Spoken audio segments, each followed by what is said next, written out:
La bataille d'Alep, en Syrie, en cours depuis des semaines, est un enjeu crucial pour l'avenir de toute la région.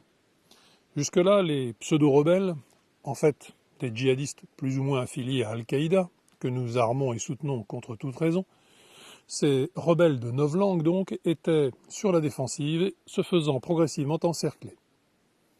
Dans nos médias, il n'en était alors pas question, sauf pour relayer de proche en proche la propagande la plus grossièrement falsificatrice sur les abominations de l'armée régulière syrienne et d'elle seule, la misère des populations civiles, etc. Acculés, les djihadistes tentent depuis quelques jours de briser, avec la force du désespoir, l'étau qui les enserre. Tantôt leurs tentatives se font écraser, tantôt ils remportent quelques succès comme ces jours-ci. Soudain, nos médias s'intéressent à la chose et la présentent de manière quasi hollywoodienne, sur le modèle des héroïques combattants de la liberté qui luttent contre l'hydre du fascisme, version Assad. Cela, contre toute évidence. Mais on est prié d'être bon public et de marcher dans la combine. On notera, cela dit, que de l'autre bord, on a tendance à oublier le dracard, ce qui n'est pas tellement plus raisonnable. Plus les réalités sont lointaines, plus facilement les médias bobardent à donf, si j'ose dire, au service d'un jeu géopolitique où ils croient jouer un rôle, question de grenouilles et de bœufs, mais dont ils sont les déplorables pantins, et les peuples les victimes. Le hasard fait que l'actualité en donne un exemple détonnant avec Slobodan Milosevic. L'ancien président de Yougoslavie, mort dans sa cellule de La Haye, rappelons-le, que le tribunal pénal international pour l'ex-Yougoslavie vient de déclarer innocent de toutes les charges portées contre lui. Silence total des grands médias sur ce verdict.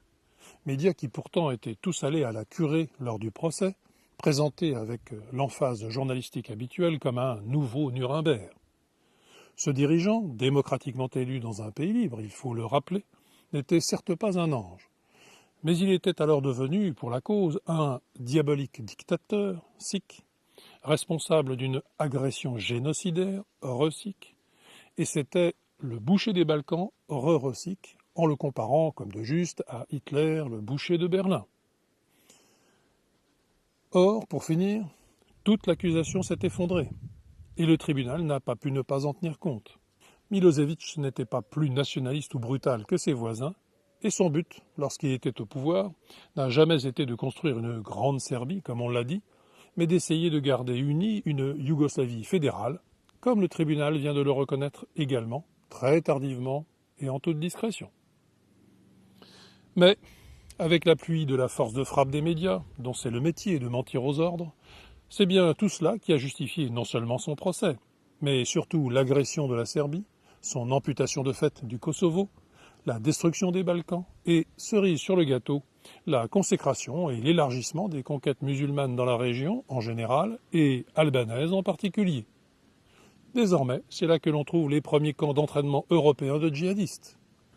Comment ne pas faire le parallèle avec les campagnes de désinformation et de manipulation qui ont présidé à la destruction de l'Irak, et même chose aujourd'hui en Syrie, sans parler de la désastreuse équipée sarkozyste en Libye.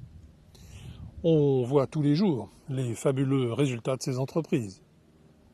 Maintenant, et c'est encore plus dangereux, c'est l'affreuse Russie et son tyran Poutine qui sont dans le collimateur, avec l'aventure ukrainienne pilotée depuis les USA comme amorce du désordre et terreau de provocations utiles. Nous sommes prévenus.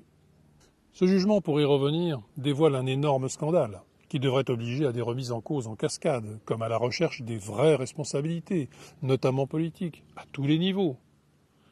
Mais ce scandale sera augmenté d'un plus grand scandale encore, le silence général qui l'entourera pour le faire passer par profits et pertes.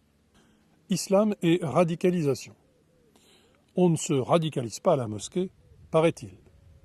Pourtant, le futur sultan Erdogan, qui s'y connaît, lui, n'a-t-il pas déclaré, quand il était maire d'Istanbul, je le cite, « Les minarets sont nos baïonnettes, les coupoles nos casques, les mosquées seront nos casernes, et les croyants seront nos soldats. » En tout cas, À Verviers, en Belgique, l'homme qui appelait au meurtre des chrétiens s'avère être le fils de l'un des imams d'une des mosquées de la ville. Imam désormais qualifié de prêcheur de haine. Prêcheur de haine, on se perd en conjecture sur cette expression passe-partout.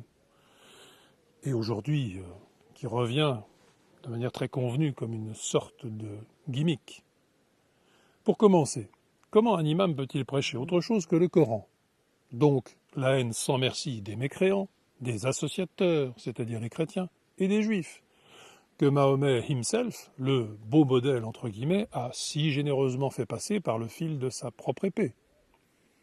D'autre part, on notera que cette expression de prêcheur de haine fait florès, alors qu'on n'en voit pas beaucoup de reconnus tels, sauf quand on ne peut plus cacher ou euphémiser les choses, comme à Verviers.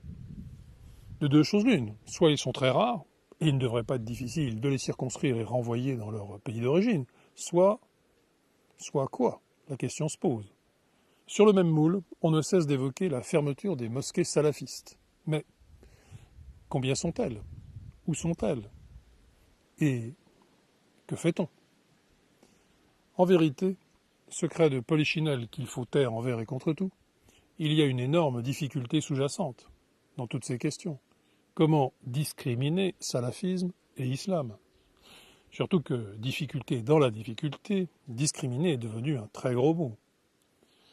Même sur un aspect plus facile à traiter, celui des mosquées liées à des appartenances étrangères, l'impuissance volontaire est de règle, car elles le sont presque toutes. Par exemple, ces jours-ci, nouvelle mosquée, 14e mosquée à Perpignan, mais spécifiquement pour les Turcs.